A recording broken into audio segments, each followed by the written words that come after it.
बिस्मिल्लाहिर्रहमानिर्रहीम, अस्सलाम वालेकुम, गुड मॉर्निंग, सुबह बखैर। मैं हूं महविश हबीब। सिटी एट 10 में खुशामदीद, इस उम्मीद और इस दुआ के साथ कि आपके दिन का आगाज़ बेहतरीन हुआ है और बामकसद हुआ है और पुरसुकून हुआ है। ज़िंदगी में नशेब व फराज आते रहते हैं, कभी मुश्किलात होती हैं तो कभी आसानियाँ होती हैं। बस कोशिश हमें ये करनी चाहिए कि हम अपनी ज़िंदगी को थोड़ा सा प्लान तरीके से लेकर चलें। जब बहुत ज़्यादा स्ट्रेस है, मुश्किलात हैं, परेशानियाँ हैं, तो उसमें हम साबित कदम दें। कंसिस्टेंसी बहुत मैटर करती है और जब हमारी ज़िंदगी में आसानियाँ हैं तो कोशिश करें कि ये आसानियाँ अपने साथ साथ अपने लोगों में भी बांटी जाएं, आसपास के लोगों में भी बांटी जाएं। हम अक्सर औकात ज़िंदगी को अपने लिए तो जीते हैं, लेकिन हम देखते हैं कि हमारे नेबर में कोई खुश है या नहीं है, इस बात का ख्याल नहीं रखते। हमारे अपने बहन भाइयों में हमारी नाराज़गियाँ इस कदर बढ़ गई होती हैं कि हम एक दूसरे की खैरियत पूछना भी मुनासिब नहीं समझते। तो ज़िंदगी एक दफ़ा मिलती है, कोशिश करें कि इसे जितना हो सके दूसरों के साथ बांटें, खुशियाँ भी और गम भी। खुशियाँ जो हैं वो बांटने से ज़्यादा होती हैं और गम जो है वो बांटने से कम होते हैं। तो ज़िंदगी इसी का नाम है, दूसरों के लिए भी उतना ही जिया जाए जितना अपने लिए जीते हैं। आई होप सो कि आपने आज की सुबह का आगाज़ इसी अहद के साथ किया होगा। अगर नहीं भी किया तो आप अभी भी कर सकते हैं, ज़्यादा देर नहीं हुई।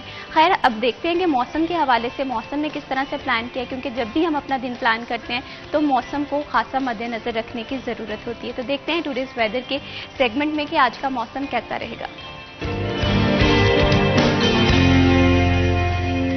मरियम रजा हमारे साथ मौजूद हैं। मरियम, बताइएगा कि फैसलाबाद में बारिश का इम्कान है या नहीं, या आज भी मौसम जो है वो इसी तरह से गर्म रहेगा?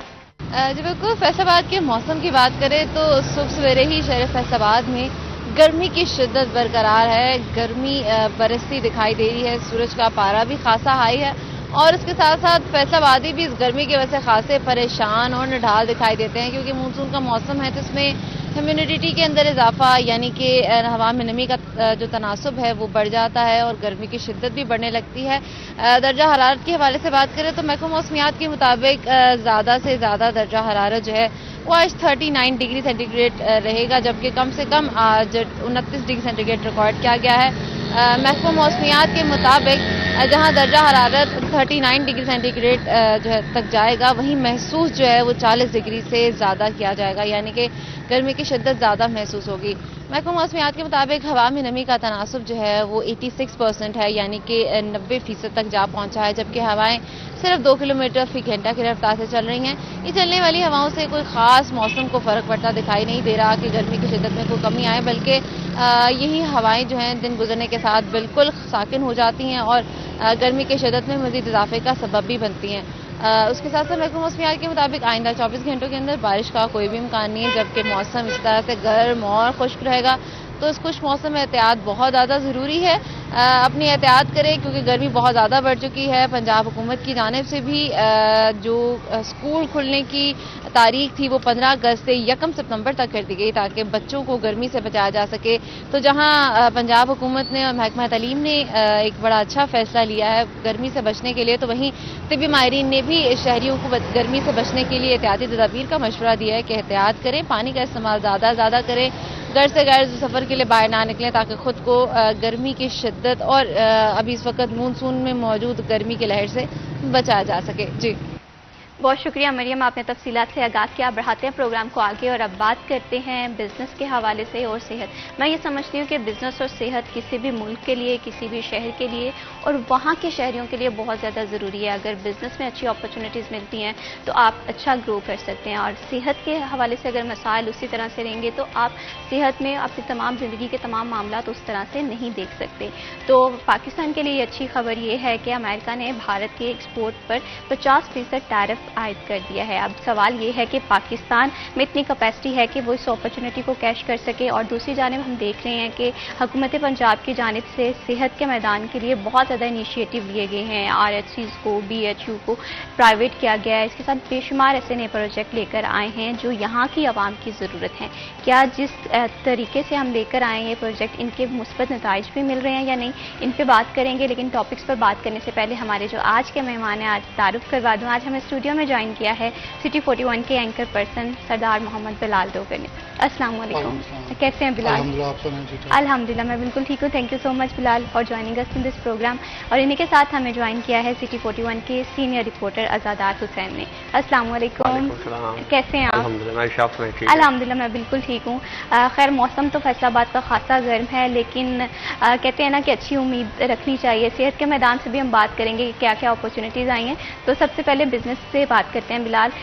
भारत की एक्सपोर्ट पे 50% टैरिफ लगाया गया है। अब पाकिस्तान पे 19% है, जाहिर सी बात है। तो क्या पाकिस्तान में इतनी कैपेसिटी है कि इस अपॉर्चुनिटी को कैच कर सके? ये बहुत अहम टॉपिक है। मैं बल्कि इसको इन शॉर्ट पाकिस्तान का मुस्तकबिल करार दे रहा हूँ। कैसे? मैं इंडिया को इंडिया की जुबान में कहूँगा 50% लगान लगा है।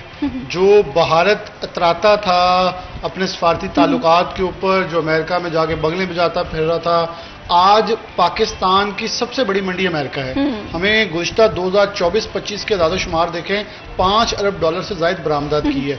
मैं आपको कुछ हवाले देता हूँ। गुज़श्ता रोज़ मैं एक प्रोग्राम कर रहा था, खालिद नदीम एक्सपोर्टर हैं जो भी बरतानिया से वापस आए हैं, अमेरिका के कुछ कस्टमर्स के साथ भी ऑन बोर्ड थे। मियां लतीफ़ साहब चिनाब ग्रुप पाकिस्तान के बहुत बड़ा ग्रुप है, उसके CEO हैं, वो भी बता रहे थे 12-15 साल बाद दोबारा उन ग्राहकों ने पाकिस्तान से रब्ता शुरू किया है। आज से 12-15 साल पहले यही चिनाब, यही ग्रुप्स पूरे आबोताब से चल रहे थे, पूरे अरूज पे थे कि हमें एनर्जी क्राइसिस ने ऐसा घेरा कि वो जितना तसलसल था ऑर्डर्स का वो मुनक़ता हुआ और भारत चले गया। आज वो ऑर्डर्स वापस हमारी तरफ रुख मोड़ के बैठे हैं, और जब ऑर्डर कैंसिल होते हैं तो इंडस्ट्री कोलैप्स कर जाती है।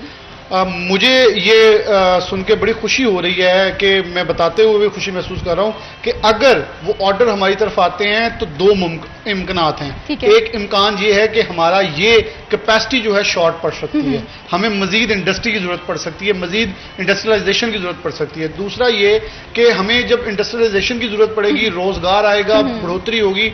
हम जो एक्सपोर्टर इस वक्त अदादोशुमार लगा रहे हैं वो कह रहे हैं कि पीटीआई दौर में जो लोग पीटीआई के बगले में बजा रहे थे कि $32 अरब की तारीखी एक्सपोर्ट की, वो इस साल भी $32 अरब पे हुई है। तो तारीखी पॉइंट पे हम दोबारा पहुंचे। लेकिन अब क्योंकि वज़ीर आज़म का ये मिशन है कि 4 साल के अंदर उड़ान पाकिस्तान के तहत इसे $60 बिलियन $60 अरब पे लेके जाना है, तो पाकिस्तान के पास ये गोल्डन चांस है। अब आपको मैं समझाता हूँ।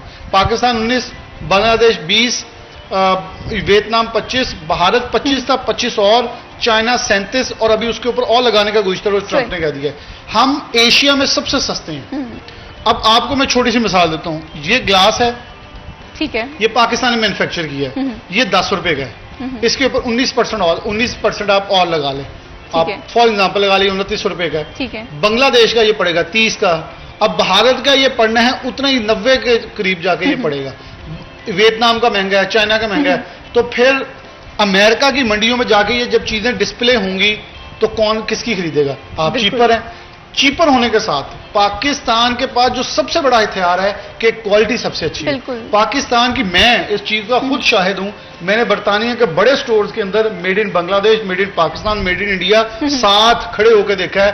पाकिस्तान के साथ की क्वालिटी किसी की नहीं है। ये मैं कोई तारीफ नहीं कर रहा, ये वो हक है जो बयां होना चाहिए कि पाकिस्तान की क्वालिटी के पीछे लोग भागते हैं। खतरा ये था कि अब भी जो बायर है वो राब्ता करके ये कह रहा है दोबारा डिसकंटिन्यू तो नहीं होगा, ठीक है, ये कंटिन्यूटी चलेगी, दहशत गर्दी तो नहीं आ जाएगी। हमारी जो पाक फौज है, फील्ड मार्शल साहब हैं, जैसे अनथक मेहनत करके आपका बलूचिस्तान और केपी के अंदर रेडिकेट किया जा रहा है, एलिमिनेट किया जा रहा है इन लोगों को, दहशत गर्दों को, ख्वारजियों को। तो वो एक सबसे बड़ा हथियार है जो हम अपनी सफारती सतह पर पेश कर रहे हैं कि पाकिस्तान वो मुल्क है जिसने दहशतगर्दी से एक बार नहीं मुतअद्दिद बार फतह हासिल की है, और हम फिर उनसे नबदअज़मा होकर फतह याब हो रहे हैं। बिल्कुल इसी तरह से चाहे क्रिकेट का मैदान हो, चाहे दुश्मन ने बड़ी बार कोशिश की है कि पाकिस्तान को ज़ेर कर सके, लेकिन पाकिस्तान में इतनी हिम्मत है कि वो दोबारा से गिर के खड़ा होने की ताकत रखता है। तो बिलाल, ये भारत पे किस तरह से हम देख रहे थे कि भारत तो बड़े दावे करता था कि हमारे अमेरिका के साथ सिफारती ताल्लुकात बड़े स्ट्रॉन्ग हैं, तो फिर ये अचानक से क्या गेम होगी भारत के साथ के हम देखते हैं? अच्छा, मसला ये है कि आप ट्रंप को एक गांव का पंचायती चेयरमैन लगा लें या चौधरी लगा लें, हम मान रहे हैं वो चौधरी है, सुपर पावर है, सुपर पावर उस सेंस में देसी जुबान में समझाने के लिए हम कह रहे हैं कि इस जंग रुकवाने के अंदर भारत ने अमेरिका का तर्रा मारा और हमें उसने कहा हमने जंग रोक दी। That's it, we haven't step forward first. जो स्टेप फॉरवर्ड भारत आया, हमने मुंह तोड़ जवाब दिया है जो हमें हक हासिल है यूएनओ के करारदाद के मुताबिक कि हम डिफेंसिव हो सकते हैं। हमने डिफेंसिव ओवर अटैक किया, अपने आप को दिफा मुमकिन बनाया और हमने नाकाबिल तस्कीर फतह हासिल की। अब भारत जब ट्रंप को तस्लीम करता है चौधरी, तो 7-5 तैयारे भी तस्लीम करने पड़ेंगे, साथ वो बेसे तबाह जो हुई है वो भी तस्लीम करनी पड़ेगी। ये सिर्फ बेसिकली ट्रंप को सालिस मानना नहीं है, आप अंडरस्टैंड करें, अपनी हार तस्लीम करना है जो कि हो चुकी है, उसे मानना पड़ेगा। आप देखें पूरी दुनिया के अंदर जग हसाई हो रही है, उनकी अपनी कांग्रेस जमात उनको रोज की बुनियाद पर लता रही है कि 5 तैयारे खड़े करके दिखा दें वो कहां हैं, उसके नंबर, उनके विंग नंबर होता है, वो विंग नंबर हमें बता दें वो कहां गए तैयारे। मतलब पाकिस्तान के ऊपर याद है आपको जब कुलभूषण यादव वाला था, उसके बाद एक और आया, तो हमने हमारे ऊपर ये हुआ कि F-16 गिरा दिया गया, हमने अमेरिका को बुलाया, बुला के अपने विंग गिना दिए कि हमारे जहाज पूरे हैं, उन्होंने जारी किया नोटिफिकेशन किया, बिल्कुल क्लियर है। अब बुलाए ना फ्रांस को, वो भी आने से डर रहे हैं कि इन्होंने बेड़ा गर्क तो हमारी पहले कर दिया है, अब बिल्कुल ही वो कोलैप्स कर जाएगी मार्केट। और अब कल मोदी साहब का बयान आया कि वो शंघाई कॉन्फ्रेंस के अंदर जो है वो चाइना जा रहे हैं, और चाइना जाके वो कितने सालों बाद, 7 सालों में पहली बार जाके वो शी जिनपिंग से मिलेंगे और अपने मामला बढ़ाने की कोशिश करेंगे। कौन से मामला? आप तो रूस के हामी। अब वो देखिए एक और खतरा मंडला रहा है भारत के ऊपर जो मैं आपको एडवांस बता रहा हूं। एक है GSP प्लस स्टेटस, जिसके अंदर आपके यूरोप के अंदर तमाम टैक्सेस मुलतवी हो जाते हैं, वो रुक जाते हैं। अब अमेरिका कह रहा है कि तुम इनडायरेक्टली रूस को अमदाद कर रहे हो, उसका तेल खरीद कर दूसरे मुल्कों को बेचकर उसके फंडिंग कर रहे हो यूक्रेन के खिलाफ। तो यूक्रेन किसका पार्ट है? यूरोप का। तो यूरोप भी भारत के ऊपर लगान लगा सकता है कि तुम मेरे खिलाफ जंग में शामिल हो, तो इसलिए वहां भी पाबंदियां आ सकती हैं। इसलिए Bharat not in easy phase. Iran है, बांग्लादेश है, पाकिस्तान ने फिर वो DGISP ने कहा ना इस बार हम मशरिक से हमला करेंगे। हमने बेसिकली ये नहीं कहा बांग्लादेश की तरफ से, हमने ये कहा तुम्हारी इंडस्ट्री भी तबाह करेंगे जहां तुम लेके बैठे हुए। बिल्कुल फिलहाल इसी तरह से है, ये पाकिस्तान के सिफारती सतह पे भी हम देख रहे हैं कि बहुत बड़ी जीत है। अब ये देखना है कि हमारे जो एक्सपोर्टर्स हैं इनके पास इतनी कैपेसिटी है, अगर नहीं है तो इसे बढ़ाने की जरूरत है, इंडस्ट्री लगाएं, अपॉर्चुनिटीज क्रिएट करें। तो इनडायरेक्टली हम देखते हैं कि हमारे यहाँ नौकरियों का बड़ा शॉर्टफॉल था, तो इससे ये भी बेहतर हो सकता है। यहाँ पर वक्त हो एक छोटी सी ब्रेक का, कहीं मत जाइए, हमारे साथ रहिए।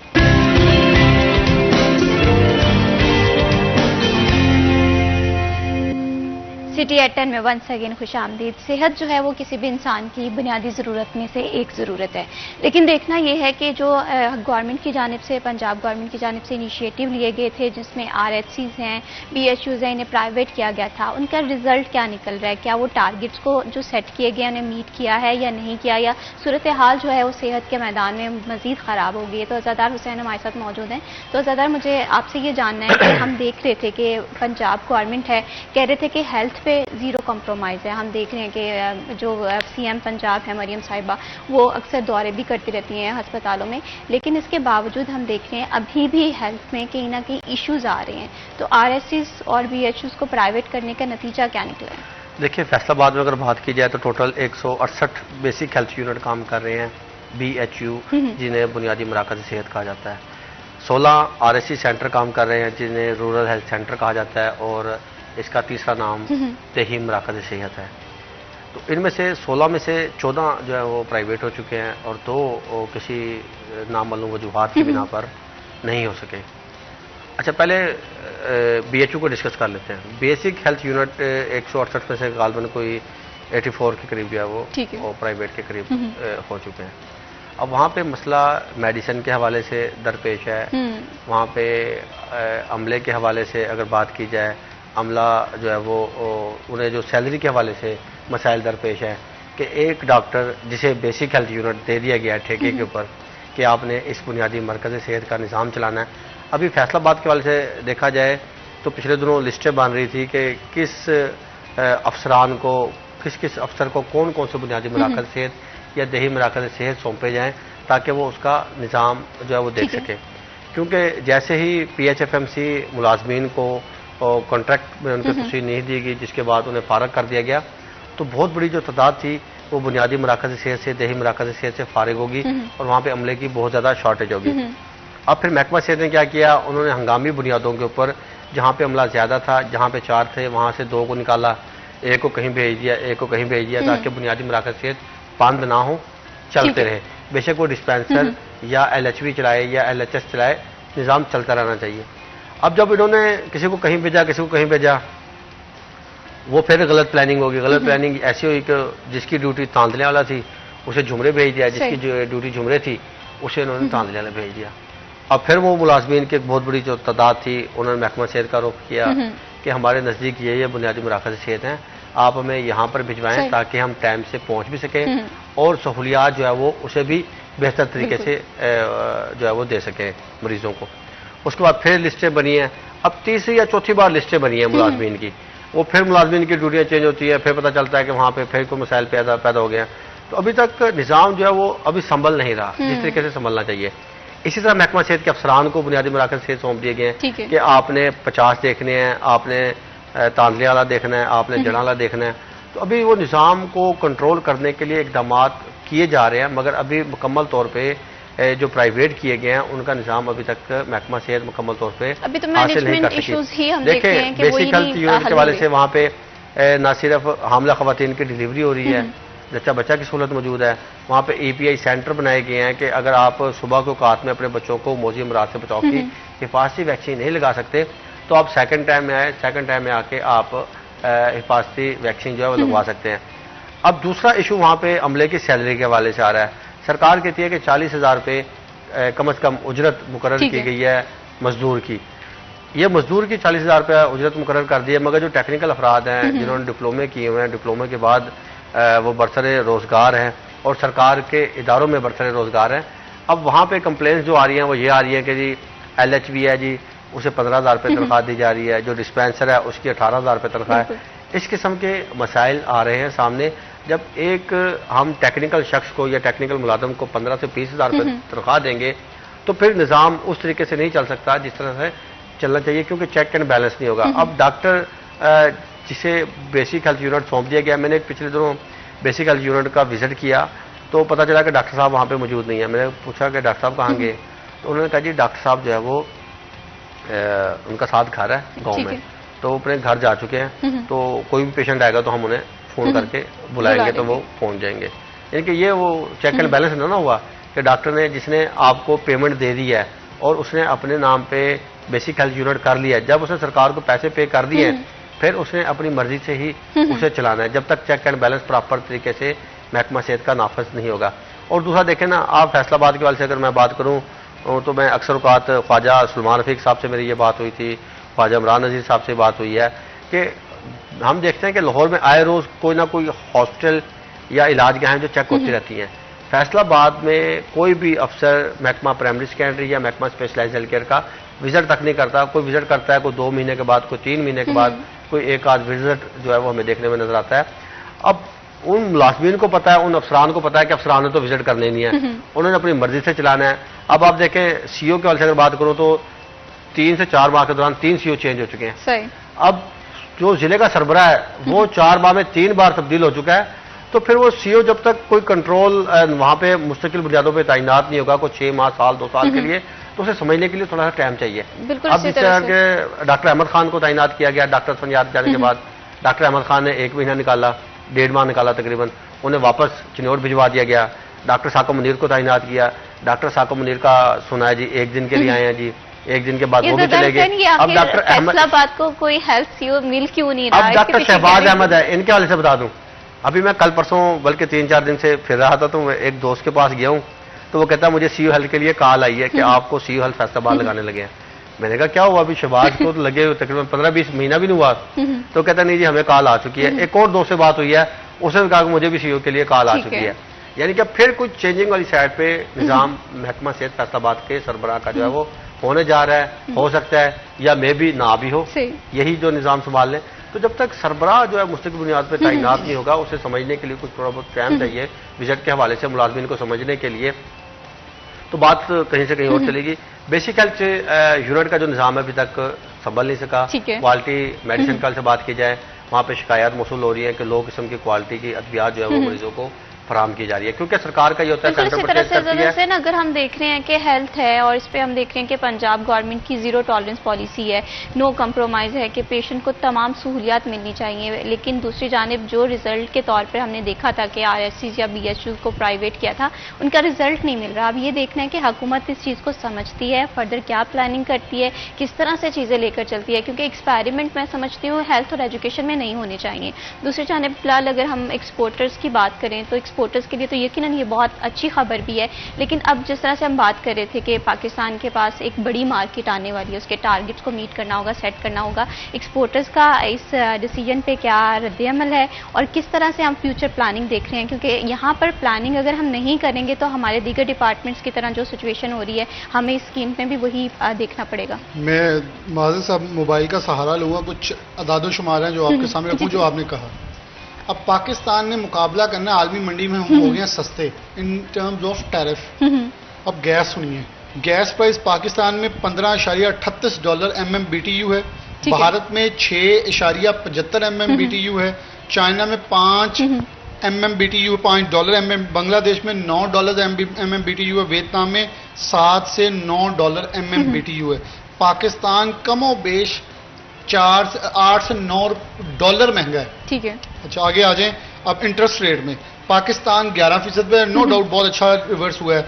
बांग्लादेश 10% है, जिसे शरह सूद कहते हैं, जी, जी। और सूद के खिलाफ हमारी जंग है, वो ना जंग है। भारत जो गैर मुस्लिम मुल्क है 5.5% है, वियतनाम 4.5% है, चाइना 3% है। आगे चलें, एक्सचेंज रेट पाकिस्तान में $283.75 है, इंडिया में $87 है, बांग्लादेश $122 है, चाइना $7 है, वियतनाम कुछ 218 के हिसाब से है। अच्छा एक्सपोर्ट टैरिफ पे आ जाए, पाकिस्तान पे 19, बांग्लादेश पे 20 और वियतनाम पे 20, भारत पे जो है वो हायर देन पाकिस्तान है।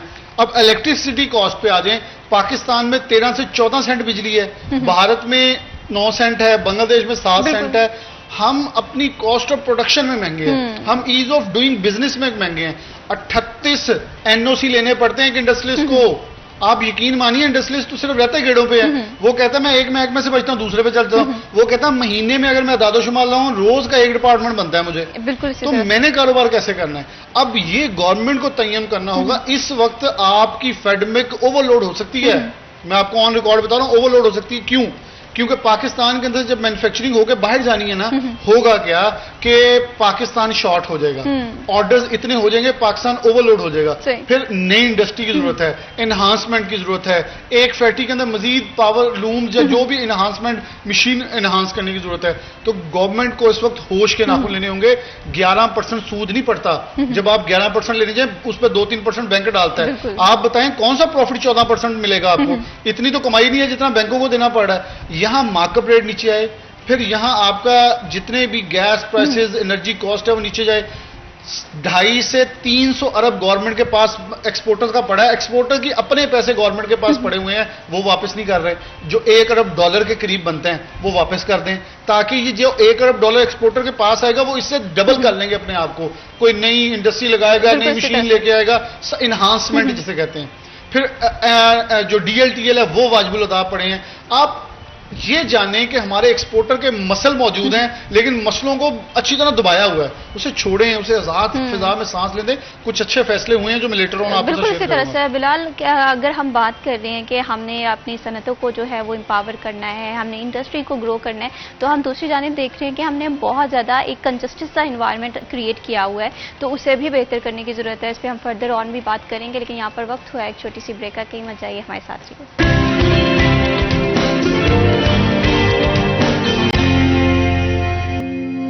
सिटी एट 10 में वंस अगेन खुशामदीद। बात हो रही है सेहत के हवाले से। सेहत बहुत ज़्यादा ज़रूरी है। हम देख रहे हैं कि बहुत बड़े बड़े इनिशिएटिव भी लिए गए, बातें भी की गई, कम्प्रीहेंसिव पॉलिसीज़ की बात भी की गई, लेकिन जब इम्प्लीमेंटेशन के हवाले से बात करें तो वहाँ पर हम देखते हैं कि अक्सर जब भी हम कोई भी स्ट्रक्चर जो है इम्प्लीमेंट करवाते हैं तो वहाँ की जो शॉर्ट कम्स हैं वो सामने आते हैं। लेकिन बात यह है कि शॉर्ट कम्स सामने आ गए हैं, लेकिन उनसे सीखने की जो ज़रूरत है वो हम भूल जाते हैं। अब बात करेंगे हम क्लिनिक ऑन व्हील के हवाले से ज़्यादा किस तरह से ये शहरियों को फ़ायदा दे रहा है, और अगर कहीं पर लग रहा है कि यहाँ पर थोड़ी बहुत बेहतरी की ज़रूरत है, तो वो बेहतरी क्या है? देखिए, बेसिक हेल्थ यूनिट के बाद आए थे आरएससी, देही मराकज सेहत, उनकी बात रह गई है बीच में, पहले वो क्लियर करते चले।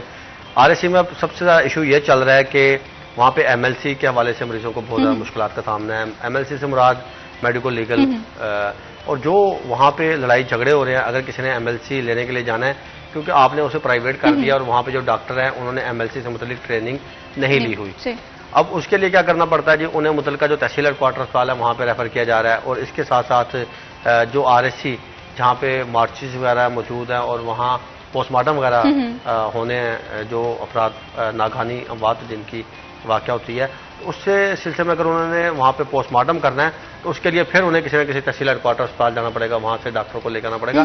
तो ये वो निज़ाम है कि जब बनाया गया तो इसे के ऊपर भी अमल दरामद होना या इसे भी बीच में शामिल करना और इसके ऊपर सोचना भी ज़रूरी था, जो कि नहीं सोचा गया। अब जिन्होंने मेडिकल लीगल लेना है या फिर पोस्टमार्टम करवाना है, तो उन्हें जो है बहुत ज़्यादा मुश्किलात का सामना करना पड़ा है आरएससी के हवाले से।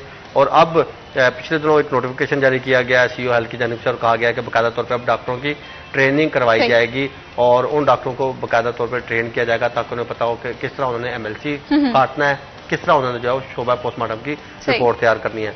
आपने बात की है मरियम क्लिनिक ऑन व्हील के हवाले से, तो फैसलाबाद में इस वक्त 33 के करीब गाड़ियाँ जो है वो काम कर रही हैं क्लिनिक ऑन व्हील के हवाले से, हेल्थ क्लिनिक ऑन व्हील, जो कि मुख्तलिफ इलाकों में जा रही है, मुख्तलिफ शहरी इलाकों में जा रही हैं। वहाँ उसमें डॉक्टर भी तैनात है, उसमें एलएचवी भी तैनात है, एलएच तैनात है, डिस्पेंसर तैनात है, तो 5 से 6 अफराद पर मुश्तमिल वहाँ पे टीम तैनात की गई है। पिछले दिनों मैं सुबह के वक्त में वैसे ही पहले टाइम ही जब मैं गया हूँ तो गाड़ियाँ क्लिनिक ऑन व्हील के निकल रही थी, तो वहाँ मुझे उन्होंने ड्राइवर ने बताया कि यार हमें 3 माह हो गए, तनख्वाहें वहाँ पर हमें अभी तक नहीं दी गई, क्योंकि इसका निज़ाम आपको पता है कि जी जो IRM निश्चित प्रोग्राम देख रही है, ड्राइवर जो है वो उनके दिए गए हैं, ठेके पर दिए गए हैं, ड्राइवर जी इनके तैनात किए जा रहे हैं। अब उनकी तनख्वाहों के हवाले से कि एक सरकारी शोबे में, सरकारी महकमे में मुलाजमीन काम कर रहे हैं और 3 माह से वो तनख्वाहों से महरूम है, उन्हें तनख्वाहें अदा नहीं की गई। ये वो छोटे छोटे मसाइल हैं जिसकी वजह से निज़ाम जो है डिस्टर्ब होता है। अब वहाँ पे अगर सहूलियात के हवाले से बात की जाए तो बहुत ज़्यादा कंप्लेंट्स आ रही हैं बोगस एक्टिविटी के हवाले से, कि बोगस रिपोर्टिंग बहुत ज़्यादा हो रही है, कि मुख्तलिफ ऐसे इलाके हैं जहाँ पे क्लिनिक ऑन व्हील की गाड़ियाँ भिजवा दी जाती हैं। मिसाल के तौर पे मुस्लिम टाउन के हवाले से बात की जाए कि आज आपने मुस्लिम टाउन जाके लगाना है, अब वो पोश एरिया, वहाँ पे अच्छे खासे लोग और महंगे तरीन घर और घरों में रहने वाले लोग हैं, अब वो कभी भी डिस्प्रिन या पैनाडोल की दवाई के लिए उस क्लिनिक और व्हील के पास नहीं जाएंगे। बिल्कुल इसी तरह से वहाँ पे फिर क्या होता है, वहाँ पे ऐसे मकामात पर बोगस एक्टिविटी डाली जाती है और शो करवाया जाता है कि आज हमने 100 मरीज चेक किए, 150 मरीज चेक किए हैं, और जो कंप्लेंट्स वगैरह महकमा सेहत के अफसरान की जानिब से आ रही हैं, वो अपने मुंह से खुद कहते हैं कि क्लिनिक ऑन व्हील में कारकर्दगी जो है वो 0 के बराबर है और जितने भी हम शो करवा रहे हैं वो तमाम की तमाम बोगस हम डालने पर मजबूर हैं। 2 सवाल उठते हैं, एक तो ये है कि जाहिर सी बात है कि बोगस रिपोर्ट किसी सूरत भी नहीं करनी चाहिए, लेकिन दूसरी जानिब अगर हम मुलाजमिन के पॉइंट ऑफ व्यू से बात करें तो वो ये कहते हैं कि हमारे पे पॉलिसीज इस तरह की इंप्लीमेंट करवा दी जाती हैं जिनका रियलिटी से कोई कनेक्शन नहीं होता, तो इस चीज़ को आप किस तरह से? देखिए, अब वो ये कहते हैं कि देखिए अब महकमा सेहत के अफसरान जिनके साथ हमारी बातें होती हैं, साथ उठते बैठते हैं, वो कोई आज या कल तैनात नहीं हुए, उन्हें महकमा सेहत का निज़ाम देखते हुए बतौर डॉक्टर या मुख्तलिफ इंतजामी अमूर पर तैनात उन्हें 15-15, 20-20 साल हो चुके हैं, तो इसलिए कह सकते हैं कि उनका तजर्बा जो है बहुत ज़्यादा वसी है। तो वो अब ये बताते हैं कि अब जब हमें बता दिया गया कि क्लिनिक ऑन व्हील प्रोग्राम सरकार ने मुतारफ करवा दिया है, अब जिसने कहना है कि ये प्रोग्राम ठीक नहीं है वो घर जाएगा, और घर से मुराद के वो पूरे पंजाब में कहीं नौकरी नहीं कर सकता, इसलिए जो चीज़ आ गई है उन्हें कहना जी कमाल है जी, जैसा तो मनसूबा ही कोई नहीं है। अब क्लिनिक ऑन व्हील की बोगस एक्टिविटी हो रही है, अफसरान कहते हैं कि अब हम मजबूर हैं कि हमने जब सेक्रेटरी को रिपोर्ट देनी है और हम ये कहें कि जी क्लिनिक ऑन व्हील में कोई मरीज चेक ही नहीं हुआ तो हमारी नौकरी चली जाएगी, इसलिए वो भी मुलाजमिन को कहते हैं कि थोड़ी बहुत जो है ना आप एक्टिविटी जो है वो बोगस डाल सकते हैं, मरीजों के नाम बोगस डाले जा रहे हैं। अद्वियात के हल से बात की जाए, अद्वियात क्लिनिक ऑन व्हील में जो है वहाँ पर मौजूद नहीं है, एक तो वहाँ पे मरीज नहीं आ रहे और दूसरा अद्वियात जो है वो बहुत कम तादाद में रखी हुई हैं, और तादाद में अद्वियात कल से बात करूँ तो वो भी ना होने के बराबर है, क्योंकि अब हुकूमत को तकरीबन 34 करोड़ रुपए के हवाले से भिजवाया गया कि हमें 34 करोड़ रुपए की अद्वियात चाहिए। ठीक है। अब 34 करोड़ रुपए की अद्वियात सरकार की जानब से फराम की जाएंगी, जो कि तहसील हेडक्वार्टर हॉस्पिटल हो गए या फिर क्लिनिक ऑन व्हील या इस तरह के जो दीगर मनसूबे हुकूमत की जानब से मुतारफ करवाए जा रहे हैं, वहाँ पे अद्वियात फराम की जाएंगी। आप देखें जून में बजट अनाउंस किया गया, जुलाई और अगस्त, अभी तक महकमा सेहत को अद्वियात के हवाले से फंड मुयसर नहीं हुए। हालांकि फंड जो है वो हुकूमत ने सेंट्रल परचेज की मद में अद्वियात खरीदनी है और अद्वियात खरीदने के बाद जो महकमा सेहत की डिमांड है उसके मुताबिक फैसलाबाद में अद्वियात की सप्लाई को मुमकिन बनाया जाएगा।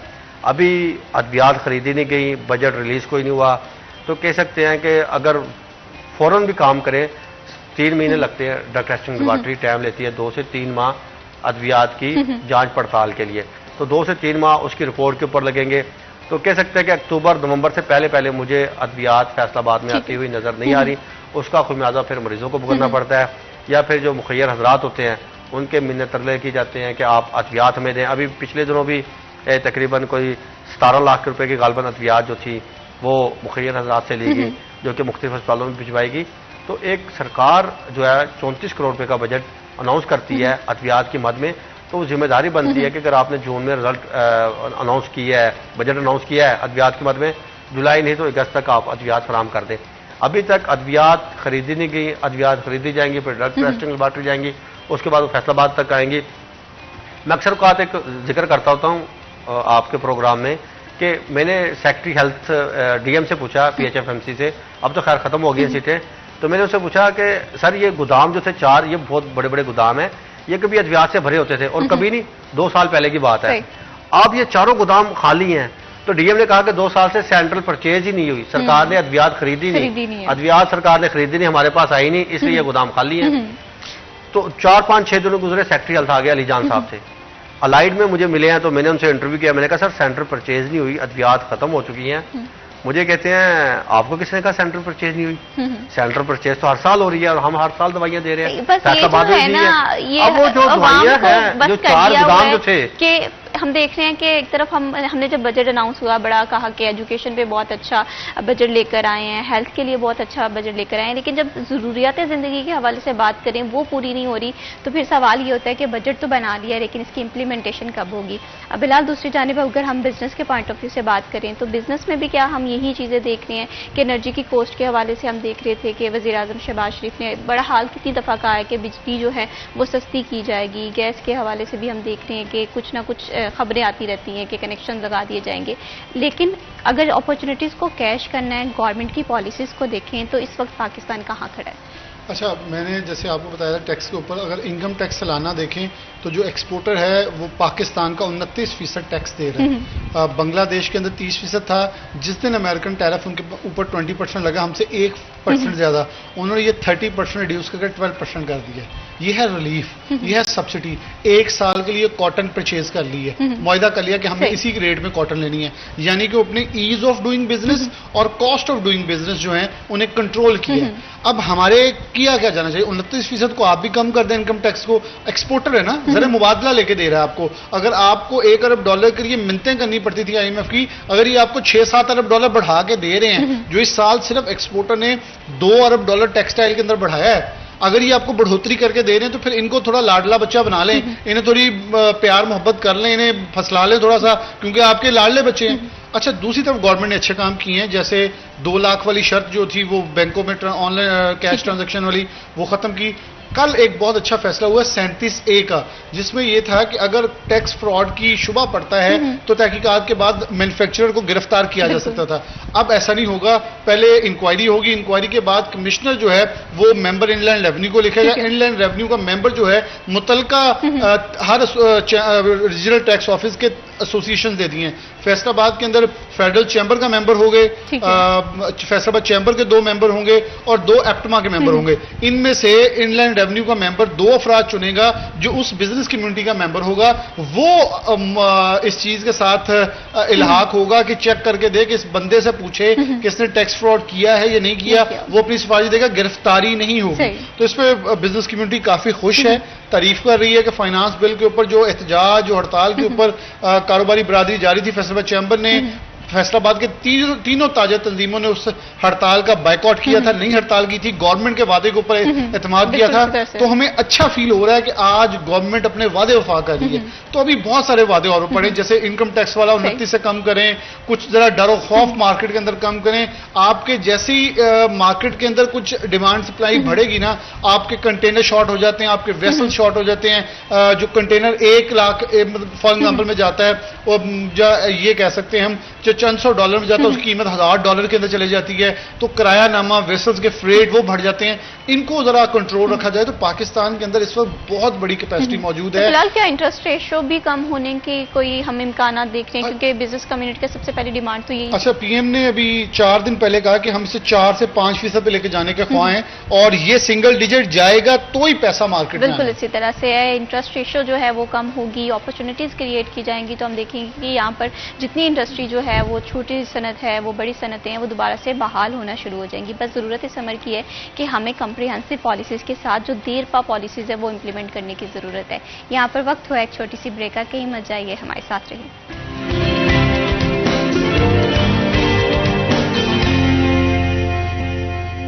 सिटी एट 10 में वंस अगेन खुश आमदीद। बात हो रही थी सेहत के हवाले से। हम देख रहे हैं कि बहुत ज़्यादा अपॉर्चुनिटीज़ तो सेहत के हवाले से लाई गई हैं गवर्नमेंट की जानिब से, लेकिन उसमें RHCs हैं, BHUs हैं, उन्हें आउटसोर्स करने के मामले पे हम देख रहे हैं कि रिजल्ट जो टारगेट सेट किए गए थे वो टारगेट्स नहीं मीट हो रहे। और दूसरी जानिब हम ऐसी भी खबरें सोशल मीडिया पर गर्दिश करते हुए देख रहे हैं कि अब THQs जो हैं इन्हें भी प्राइवेट करने का सोच रहे हैं गवर्नमेंट। तो मैं ज़्यादातर आपसे ये जानना चाहती हूँ इसके हवाले से क्या अपडेट्स हैं, क्या वाकई ही ये बात हकीकत है? देखिए, 3-4 दिन पहले महकमा सेहत में बैठा हुआ था, डिस्ट्रिक्ट हेल्थ ऑफिसर है प्रिवेंटिव सर्विसेज, CEO के बाद ये सेकंड पोस्ट होती है जिले में ना जो सबसे अहम होती है। तो मैं वहाँ बैठा हुआ था, तो मुझे DHO अजमत वास्की साहब बताने लगे कि जी अब सरकार प्राइवेट करने जा रही है THQ। मैंने कहा ये कब की खबर है? तो कहता है कि आज ही हमें जो है लिस्ट मौसूल हुई है। तो मैंने उन्हें कहा कि आप मुझे भी लिस्ट भेजें। तो वो एक लिस्ट बनी हुई है, कोई सर ऑफिशियल नहीं है मगर उन तक पहुंची है, और जो कि मुख्तलिफ उनके ग्रुपों में फिर रही है। इसके लिए वो अब फैसलाबाद में अगर बात करूं, पूरे डिवीज़न की अगर मैं बात कर लूं, तो फैसलाबाद में DHQ के वाले से अगर बात की जाए तो डिवीज़न में झंग के वाले से नाम शामिल है, फैसलाबाद में जड़ावाला का नाम शामिल है, तहसील हेडक्वार्टर अस्पताल का, और समुद्री का नाम शामिल है। इसके साथ लिस्ट में 18 हज़ारी का नाम शामिल है, शोरकोट का नाम शामिल है, और लालियां तहसील हेडक्वार्टर अस्पताल। ये फैसलाबाद में लालियां, शोरकोट, 18 हज़ारी, झंग, गोजरा कह रहा हूँ, समुद्री और जड़ावाला, तकरीबन 6 के करीब नाम मैंने लिस्ट में देखे हैं कि ये अब प्राइवेट होने जा रहे हैं। पंजाब भर में तकरीबन कोई 60 के करीब है, और 60 में से 6 के करीब फैसलाबाद के शामिल हैं THQ, जिन्हें प्राइवेट करने जा रहे हैं। अब इसका लाहेअमल क्या होगा? तहाँ मैंने जो इसकी पेज है महकमा सेहत के वाले से प्राइवेट सेकेंडरी का, वो चेक किया है। उसमें अभी तक हुकूमत ने ना तो अनाउंस किया है, ना ही उस पेज पे अभी तक इससे मुतल्लिक, क्योंकि हुकूमत जब भी बेसिक हेल्थ यूनिट या RHC जब प्राइवेट करने जाती है तो उस पेज के ऊपर अपलोड करती है और बताती है कि जो अफराद ये लेना चाहते हैं तो हमसे इस वेबसाइट के जरिए रुजू कर सकते हैं। अभी उस पेज पे जो है वो तहसील हेडक्वार्टर और हॉस्पिटल की लिस्ट तो अपलोड नहीं हुई, मगर महकमा सेहत के अफसरान के पास वो लिस्ट दे रही है। अब वो कह रहे हैं कि उम्मीद है कि तकरीबन ये सितंबर नहीं तो अक्टूबर में, अव्वल तो उम्मीद है कि सितंबर में ये लिस्ट आ जाएगी, और उसके बाद तहसील हेडक्वार्टर हॉस्पिटल भी प्राइवेट शायद हुकूमत कर दे, और उसके बाद फिर इसे किस तरह चलाया जाता है, क्योंकि अभी बेसिक हेल्थ यूनिट को देखा जाए या देही मराकज़ सेहत को देखा जाए तो उनका जो निज़ाम है वो भी तक नहीं समझ रहा है। क्योंकि हमारे जो RHCs या BHUs हैं उनका रिजल्ट तो नहीं मीट कर रहा जो क्राइटेरिया था। अब अगर हम देख रहे हैं तहसील हेडक्वार्टर्स भी प्राइवेट कर दिए जाएंगे या हो जाते हैं, तो इनका क्या रिजल्ट निकलेगा आपके साथ? उसका लाहेअमल देखेंगे उसका लाहेअमल क्या होता है। पहले तो ये देखना पड़ेगा ना उसका लाहेअमल क्या बनाते हैं, कि उसी अमले के साथ ही ये चलाया जाता है निज़ाम, या उस हमले को जो फारिग किया जाता है और फिर किसी प्राइवेट शख्स को दिया जाता है और वो आकर अपना खुद निज़ाम चलाएगा, तो फिर वो किसी और तरीके से चलेगा। अब जो मौजूदा निज़ाम है वो सरकार का निज़ाम है, और जाहिर बात है चेक एंड बैलेंस कहीं ना कहीं तो है। जब किसी प्राइवेट को आएगा और जो नर्स सरकार 85,000 रुपये गालबन सैलरी दे रही है एक नर्स को, या 65,000 स्टाफ नर्स को, अब वो जो किसी प्राइवेट को दिया जाएगा उसने स्टाफ नर्स को देनी है 20-25 या 30,000 रुपये तनख्वाह। अब ये कितना फर्क आ गया है तनख्वाह में, 50% तकरीबन ये डिफरेंस आ गया है सैलरी के वाले से। तो ये फिर वो मुश्किलात होंगी जो कि बाद में मरीजों को फेस करनी पड़ेंगी, इसके साथ जो अहम पॉइंट है तहसील हेडक्वार्टर हॉस्पिटल के वाले से कि अगर इन्हें प्राइवेट किया जाता है तो फिर इसका क्या लाहे अमल होगा। तो अभी महकमा सेहत के अफसरान जो हैं वो उन्हें भी अपनी सीटें बचती हुई नजर नहीं आ रही कि अगर जब ये भी प्राइवेट कर दिए जाएंगे फिर इसे मॉनिटर किसने करना है। फिर या 2 या 4 अफसरान होंगे वही इसे मॉनिटर करेंगे। अभी मॉनिटरिंग के वाले से बात की जाए तो टाउन इंचार्ज मॉनिटर कर रहे हैं, डिप्टी डिस्ट्रिक्ट हेल्थ अफसरान मॉनिटर कर रहे हैं, डिस्ट्रिक्ट हेल्थ अफसरान मॉनिटर कर रहे हैं, chief executive officer health monitor कर रहा है। ये तकरीबन 12 से 13 अफसरान बनते हैं जो कि पूरे महकमा सेहत के निज़ाम को मॉनिटर कर रहे हैं। और जूनियर जो अफसरान हैं वो इनसे अलग हैं, जो सुपरवाइजर टाइप हैं या मुख्तलिफ जो नॉमिनेट किए गए हैं फोकल पर्सन टाइप या मॉनिटरिंग अफसरान मुकर्रर किए गए हैं, तो वो अभी अलग है, वो अलग से निज़ाम देख रहे हैं। तो एक बहुत बड़ी चैन चल रही है मॉनिटरिंग के वाले से। जब ये तमाम को ख़त्म कर दिया जाएगा और प्राइवेट शख्स को तहसील हेडक्वार्टर अस्पताल या डिस्ट्रिक्ट हेडक्वार्टर अस्पताल सौंप दिए जाते हैं तो उसके बाद मॉनिटरिंग का निज़ाम क्या होगा क्या नहीं, अभी इसका फैसला हुकूमत पंजाब की जानब से किया जाएगा, प्राइवेट सेकेंडरी की जानब से किया जाएगा। मगर मुलाजमीन में जो है तशवीश पाई जाती है और खासी तशवीश पाई जाती है। शायद मे भी उनका यह है कि अगर खुदा ना खास्ता या वो दुआ गो है अगर हुकूमत जाती है तो फिर शायद दोबारा से एक नए सिरे से एक नया निज़ाम मुतारफ करवाया जाएगा, तो फिर मुलाजमीन को एक बार फिर यहाँ पर गलतियों से सीखने की भी तो जरूरत है। RSCs या VSUs के अगर रिजल्ट उस तरह से नहीं मिल रहे तो मैं ये समझती हूँ कि एक्सपेरिमेंट करें। बात फिर वो आ जाती है किसी में जुर्रत होनी चाहिए बात करने की। बात किसने करनी है? जिसने बात करनी है उसकी नौकरी खत्म हो जाएगी, वो नौकरी पे नहीं रहेगा। इसलिए वो कहते हैं जैसा निज़ाम चल रहा है वैसे ही चलता रहना चाहिए।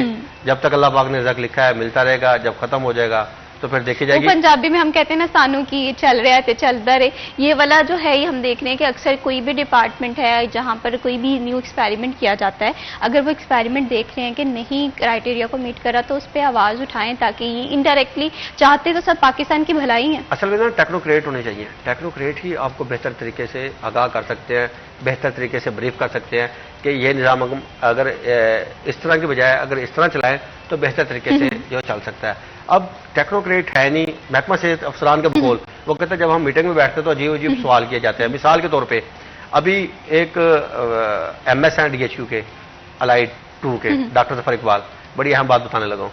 वो कहता है कि एक मीटिंग हो रही थी तो हमने कहा कि जी इस तरह करते हैं कि इमरजेंसी में फीस मुकर्रर कर देते हैं, पर्ची फीस 50 रुपए की, OPD में हम कर देते हैं 100 रुपए की, कि एक मरीज आता है वो चेकअप करवाता है, अद्वियात भी लेके जाता है, अगर वो प्राइवेट किसी सेटअप में जाए तो उसे 1500-2000 रुपये अदा करने पड़ेंगे और यहाँ पे हम 100 रुपए में ये सहूलत दे रहे हैं और 50 रुपए में जो है इमरजेंसी में दाखिल होगा। तो एक तो मरीजों का जो रश है वो कम होगा और मरीज जो है बिला वजह आ जाते हैं कि उन्हें पता है कि फ्री दवाई मिलेगी, फ्री चेकअप होगा, तो एक तो मरीजों का रश कंट्रोल होगा और दूसरे नंबर पे हुकूमत को कुछ ना कुछ पैसे आएंगे।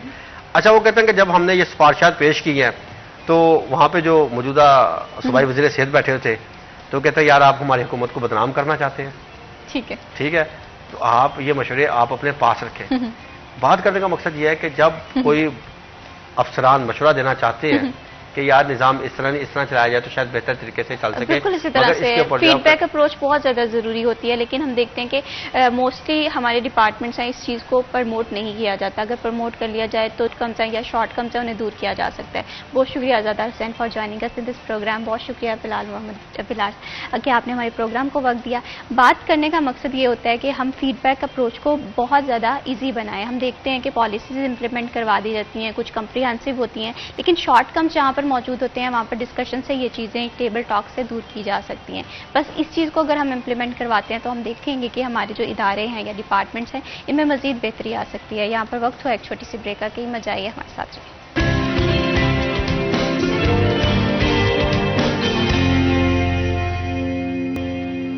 TR10 में वंस अगेन खुश आमदीद।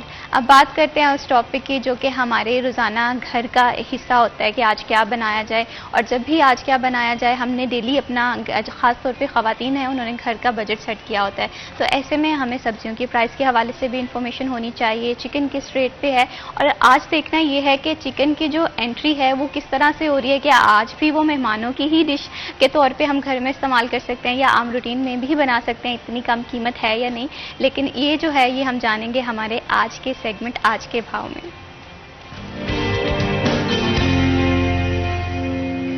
मोहम्मद अली नारू हमारे साथ मौजूद हैं। मोहम्मद अली नारू, ये बताइएगा कि आज सब्जियां और चिकन किस भाव फरोख्त हो रहे हैं और चिकन की प्राइस आज भी इतनी ही हाई है? फैसलाबाद मार्केट कमेटी की जानिब से बरोज जुमा की रेट लिस्ट जारी कर दी गई है। ब्रॉयलर मुर्गी का गोश्त साबका कीमत पर कायम रहता हुआ 569 फी किलो, मार्केट में 590 रुपए फी किलो में दस्तयाब होगा। इसके साथ साथ अंडा फार्मी 2 रुपए महंगा होता 281 रुपए से बढ़कर 283 रुपए फी दर्जन हो गया है। सब्जियों की कीमतों का जायजा लिया जाए तो आलू 84 रुपए फी किलो मुकर्रर किया गया है, मार्केट में 90 रुपए। प्याज 10 रुपए कमी के बाद 68 रुपए से कम होकर 58 रुपए फी किलो हो गया है, मार्केट में 70 रुपए फी किलो फरोख्त किया जा रहा है। चाइना का जो अदरक है, चाइना अदरक 420 रुपए कीमत मुकर्रर की गई है, मार्केट में 450 रुपए। लहसुन हरनाई 245 रुपए, मार्केट में 250 से 300 रुपए। सब्ज मिर्च की कीमत बगैर इजाफे के 80 रुपए, मार्केट में 100 रुपए। फूल गोभी 15 रुपए महंगी होती है, 140 से बढ़कर 155, मार्केट में 160। बंद गोभी 100 रुपए कीमत मुकर्रर की गई है, मार्केट में भी 100 रुपए में दस्तयाब है। टिंडे 10 रुपए महंगे होते हैं, 190 से बढ़कर 200, मार्केट में 220 से 250 रुपए फी किलो में बेचे जा रहे हैं। घिया कद्दू की कीमत बगैर रद्द बदल के 185 रुपए, मार्केट में 200। बैंगन 80 रुपए, बाजार में 150 रुपए। खीरे 90, मार्केट में 100। मटर की कीमत 250, मार्केट में 270। और जो पालक है 85 रुपए कीमत मुकर्रर की गई है, मार्केट में 90 रुपए। शिमला मिर्च 190, मार्केट में 200। और भिंडी तोरी 120 रुपए, मार्केट में 150। गाजर चाइना 95, मार्केट में 100। अरबी की कीमत 85 रुपए, मार्केट में 110 रुपए से 120 रुपए फी किलो में दस्तयाब है। फलों की कीमतों का जायजा लिया जाए तो सेब काचा की कीमत बगैर रद्द बदल के 200, मार्केट में 250। केला साफ का कीमत पर कायम रहता हुआ 140, मार्केट में 150। आम चौंसा 250, मार्केट में 300 रुपए। और इसके साथ साथ अमरूद 85 रुपए, मार्केट में 200 रुपए। आलू बुखारा की कीमत साफ का कायम रहती हुई 180, मार्केट में 200। खुबानी मोटी 10 रुपए महंगी होती 250 से 260 रुपए, और मार्केट में 300 रुपए में फरोख्त की जा रही है। मजमूई तौर पर कीमतों की बात कर ली जाए तो ब्रायलर मुर्गी गोश्त साफ का कीमत पर कायम रहा है। फलों की कीमतें भी साफ का ही मुस्तकम रही हैं। सब्जियों की कीमतों में रद्दबदल देखा गया है। जी बहुत शुक्रिया मोहम्मद नारू तफसीलात से आगाह करने के लिए। बढ़ाते हैं प्रोग्राम को आगे और अब बात करते हैं ऐसे टॉपिक के हवाले से जो कहीं ना कहीं हमारी ज़िंदगियों से कनेक्ट होता है, लेकिन हम इस पर बात करना ज़रूरी नहीं समझते। शायद आज भी ये टॉपिक जो है इतना एहसास है। हम बच्चों की जिस्मानी सेहत का ख्याल रखते हैं, हम देखते हैं कि बच्चों के प्रॉपर चेकअप्स भी हों, उनकी जो जिस्मानी सेहत है ठीक है, लेकिन सबसे अहम जो सेहत होती है वो जहनी सेहत होती है। जज्बाती मसाइल बच्चों के आजकल क्या हैं और किस तरह से ये हमारे बच्चों को मुतासिर कर रहे हैं एक अच्छी ज़िंदगी जीने के लिए, तो हम इस पर बात करेंगे। लेकिन इस टॉपिक पे बात करने से पहले जो हमारे आज की गेस्ट हैं उनका तारुफ करवा दूं। आज हमें प्रोग्राम में ज्वाइन किया है फैसलाबाद की बहुत ही काबिल clinical psychologist doctor Samreen Afzal ने। अस्सलाम वालेकुम। वालेकुम अस्सलाम। कैसी हैं समरीन आप? जी अल्लाह का शुक्र, आप बताएं कैसे हैं? अल्हम्दुलिल्लाह मैं बिल्कुल ठीक हूँ। Thank you so much Samreen कि आपने अपने कीमती वक्त से हमारे लिए वक्त निकाला और इतना इम्पॉर्टेंट टॉपिक है। मैं समझती हूँ कि हमारे यहाँ इस चीज़ को उतना डिस्कस नहीं किया जाता। अगर बच्चों के हवाले से बात करें तो बच्चों के जहनी और नफ्सियाती मसाइल आपकी नज़र में क्या हैं जो कि आजकल बहुत कॉमन है? ठीक है, बच्चों के साइकोलॉजिकल इश्यूज़ के ऊपर बात करें तो अब ये चीज़ जो है ये बड़ी प्रेवलेंट हो गई है, आप ये कहें सोसाइटी में भी। और जिस तरह से आपको पता है कि चीज़ें रिग्रेस होके अर्लियर स्टेज पे प्रेजेंट होना शुरू हो गई हैं, जैसे हार्मोनल चेंजेस भी हैं, फिजिकल चेंजेस भी हैं। इसी तरह से जिस तरह से आप कहें कि सोशल मीडिया, फैमिली पैटर्न्स और आप कहें एनवायरनमेंट है, उस पॉइंट ऑफ व्यू से जो बच्चे चैलेंजेस फेस कर रहे हैं, इसकी वजह से बहुत सारे साइकोलॉजिकल इश्यूज हैं जो उनको फेस करने पड़ते हैं। और थोड़ा सा ये है कि हम क्लासीफाई इसको इस तरह से करते हैं कि कुछ साइकोलॉजिकल इश्यूज में आ जाते हैं, प्रॉब्लम्स में आते हैं, और कुछ डिसऑर्डर्स में आते हैं। ठीक है, मेरे ख्याल से हमें साइकोलॉजिकल इश्यूज से स्टार्ट करना चाहिए, बिकॉज जब हम अवेयरनेस देते हैं तो हम प्रिवेंशन की बात करते हैं। ठीक है, और प्रिवेंट करने के लिए पेरेंट्स के लिए, सोसाइटी के लिए ये गाइड करना बड़ा ज़रूरी है कि बच्चे किस चीज़ को फेस कर रहे हैं। एवरीवन नोज कि आजकल आप ये कहेंगे सोशल मीडिया, स्क्रीन टाइम और इन चीज़ों का इम्पैक्ट बहुत डिफरेंट है। और आप ये कहें कि we are living in the society where like we are connected, हम फैमिलीज में भी रह रहे हैं, लेकिन उसके साथ साथ हमारी एक इंडिविजुअल सोशल लाइफ भी है। बच्चे क्या देख रहे हैं स्क्रीन्स पे, कहाँ पे कनेक्टेड हैं, दिस इज़ सो इम्पॉर्टेंट। क्या हम लोग उस तरह से उनको सुपरवाइज कर पा रहे हैं, या हमारा और उनका गैप जो है वो किस तरह का है इन रिस्पॉन्स इस तरह के चैलेंजेस जो इन्वायरमेंटल भी हैं, आप ये कहें कि फैमिली के पॉइंट ऑफ व्यू से भी हैं, साइकोलॉजिकल भी हैं इन नेचर, तो उसकी वजह से जो कॉन्सिक्वेंसेज आते हैं वो उनके इमोशनल और बिहेवियरल इश्यूज हैं। ठीक है, अगर हम इमोशनल इश्यूज की बात करते हैं कि what are the emotional issues, ठीक है, तो उस पॉइंट ऑफ व्यू से तो मैं आपको यही बताऊंगी कि इमोशनल इश्यूज में आप ये कहें कि एंग्जाइटी है, डिप्रेशन है, और फियर हैं, फोबियाज हैं, रेस्टलेसनेस है बच्चों को, आप ये कहें कि फिजिकल कंप्लेन्स होती हैं, क्रैम्प्स होते हैं, स्कूल रिफ्यूजल है, ये वो चीज़ें हैं जो आप ये कहें कि इमोशनल इश्यूज में आती हैं, ठीक है। और अगर हम इसको फर्दर बिहेवियरल इश्यूज की बात करते हैं कि रवैयों के जो मसले हैं वो किस तरह से राइज होते हैं, तो उस पर्सपेक्टिव से मैं कहूँगी जिद करना, गुस्सा करना, चिड़चिड़ापन हो जाना, ठीक है, और एग्रेसिव आउटबर्स्ट हैं, ठीक, इस तरह के जो मसले हैं वो बिहेवियरल इश्यूज में आते हैं। अब इश्यूज को हम फर्दर देखते हैं कि जो इशू है अगर वो प्रोलॉन्ग जाएगा और बच्चे की फंक्शनिंग को इम्पैक्ट करेगा, यानी कि वो सोशली भी आइसोलेट होना शुरू हो गया है, वो पर्सनली भी उसकी वो परफॉर्मेंस नहीं है, और पर्सनली क्या होगा उसका, जब भी हम बच्चों की बात करते हैं तो हम उनको सिर्फ आप ये कहें एज ए इंडिविजुअल स्टडी नहीं कर रहे होते हैं, हम हमेशा देखते हैं कि इन्वायरमेंटली बच्चा जिस स्कूल में जा रहा है उसका क्या कनेक्शन है और फैमिली पैटर्न्स क्या हैं, और बच्चा हिम और हर सेल्फ उसके क्या आप ये कहें कि जो उसको इश्यूज और चैलेंजेस फेस करने पड़ते हैं। तो उस पर्सपेक्टिव में हमने इन ट्राइड की सूरत में इसको असेस करना है कि उनको कहाँ पे प्रॉब्लम और चैलेंजेस आ रहे हैं, और फिर हम देखेंगे कि इमोशनल अगर ये वाली परफॉर्मेंस उनकी डिस्टर्ब हो गई है, जिस तरह मैं परफॉर्मेंस से स्टार्ट किया इसको, तो फिर क्या होगा कि बच्चा प्रॉपरली अपनी एकेडमिक परफॉर्मेंस उसकी अप टू द मार्क नहीं होगी, किस तरह की उसकी एज अप्रोप्रिएट होनी चाहिए।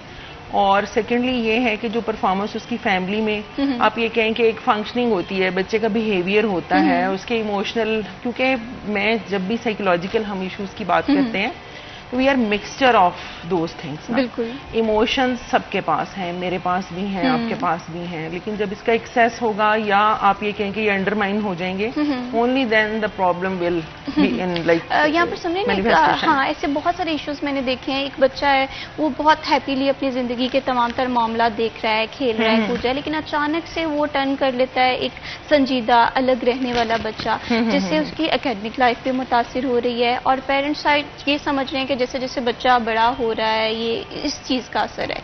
तो ये चीज़ एक बच्चे को, या यहाँ पर पेरेंट्स का रोल क्या होना चाहिए, किस तरह से आप देखते हैं कि क्या ये वाकई अलार्मिंग है कि एक अच्छा खासा खेलता बच्चा जो है वो हम टर्न होते हुए देख रहे हैं एक रिजिड में?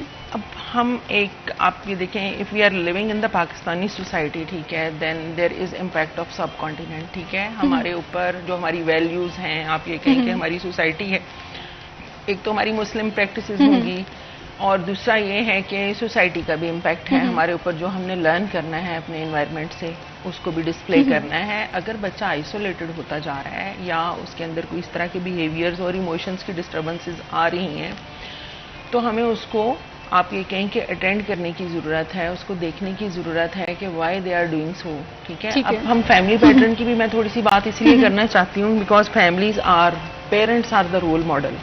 फर्स्ट ऑफ ऑल पेरेंट्स जो डिस्प्ले करते हैं, हमारे यहाँ अनफॉर्चुनेटली अभी तक पेरेंटिंग के ऊपर उस तरह से बात नहीं की जाती है, ठीक है, और पेरेंट होना आप ये कहें कि एक ऑटोमेटिकली मैरिटल लाइफ स्टार्ट होनी है, और उसकी क्या रोल्स एंड रिस्पॉन्सिबिलिटीज हैं अर्ली स्टेज पे, we are not able to see what are the roles, what are the responsibilities being parents, और parenting की skills हैं basically that should be like in the society।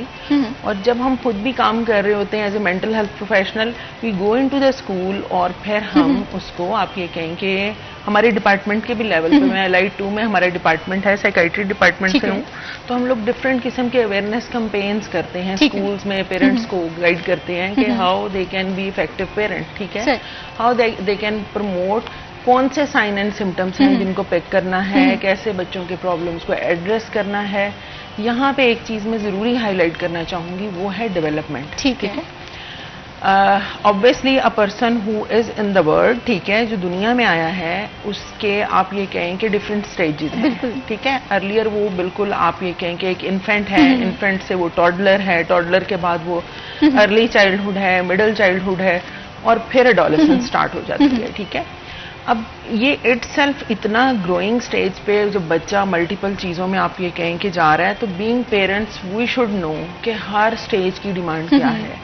बिल्कुल। अब ये है कि सिबलिंग्स भी समटाइम्स आपको पता है घर में 3-4 बहन भाई भी होंगे या ज़्यादा भी हो सकते हैं, लेकिन अब आपको पता है थोड़ी चीज़ें कंप्रेस भी होती जा रही हैं, लेकिन आपको पता है सोशल क्लास का सिस्टम भी है हमारा, मिडिल भी है, अपर भी है, लोअर भी है, तो mothers are not that much trained कि उनको ये आइडिया हो कि एक बच्चा जो एडोलेसेंस में टीन एज में गया है उनके क्या क्राइसिस हैं, उनकी क्या नीड्स हैं। तो पेरेंट्स को इस चीज के रिगार्डिंग वेल वर्स्ड होना चाहिए कि एक 4-5 साल का बच्चा है, उसकी नीड्स अलग होंगी, उसको हमने अलग से सुनना है। इसके बजाय उसका जो एल्डर सिबलिंग है, अगर वो 13-14 में है, उसके अंदर हार्मोनल चेंजेस भी हैं, उसमें फिजिकल चेंजेस भी हैं, इमोशनल नीड्स भी चेंज हो गई हैं, तो हमें उनको अवेयरनेस भी देनी है। हमने एक ही यार्ड स्टिक पे, जो कि हमारे यहाँ आपको आइडिया होगा, होता है, एक कॉमन सा फिनोमिना है कि हम लोग बच्चों को एक ही यार्ड स्टिक पे लेके चलते हैं। और यहाँ पे मैं एक चीज बिल्कुल मिस नहीं करना चाहती हूँ, वो है मदर्स के पॉइंट ऑफ व्यू से, ठीक है, कि मदर अगर हेल्दी होगी, पेरेंट्स हेल्दी होंगे, only they will be able to deliver a good thing towards the society. और सोसाइटी तभी बनती है बच्चों से, ठीक है। अगर हमारी अच्छी ट्रेनिंग होगी, हमारी अच्छी वैल्यूज इनकल्टेट होंगी, हम अच्छे से उसको डिलीवर करेंगे, only then we will be able to form a good society. और मदर्स जो हैं, अगर वो खुद डिस्ट्रेस में हैं, वो फिर इधर से फिर मेरी थॉट्स स्कैटर्ड हो जाएंगी। वो इस तरह से है कि देखें, अगर हम मदरहुड की बात करते हैं तो इटसेल्फ उसमें बहुत सारी हार्मोनल चेंजेस हैं। फीमेल का बॉडी स्ट्रक्चर इस तरह का है, उसने बार बार जब गो थ्रू करना है इस प्रोसेस से चाइल्ड रेयरिंग वाली में, तो उसके अंदर आप ये कहें कि बहुत सारी चेंजेस आएंगी। उसकी वजह से भी उनके टेंट्रम्स हैं। Either she is able to attend all responsibilities and the child, ठीक है, इस चीज को देखना भी, तो उस टाइम पे एक खास सपोर्ट चाहिए। कि पेरेंटिंग बहुत ज्यादा मुश्किल है। हम समझते हैं कि बहुत आसान है पेरेंट्स बन जाना, लेकिन एक बच्चे को थ्रू आउट उसे पूरी जिंदगी के लिए इस काबिल बनाना कि वो अपनी तमाम तर जिंदगी के मामला बहुत अच्छे से देख सके। पेरेंट्स के रोल के हवाले से फर्दर भी बात करेंगे। घर का इन्वायरमेंट किस हद तक बच्चे की जहनी सेहत पे असरअंदाज होता है, इस पर भी बात करेंगे। लेकिन यहाँ पर वक्त हुआ एक छोटी सी ब्रेक का, कहीं मत जाइए, हमारे साथ रहिए।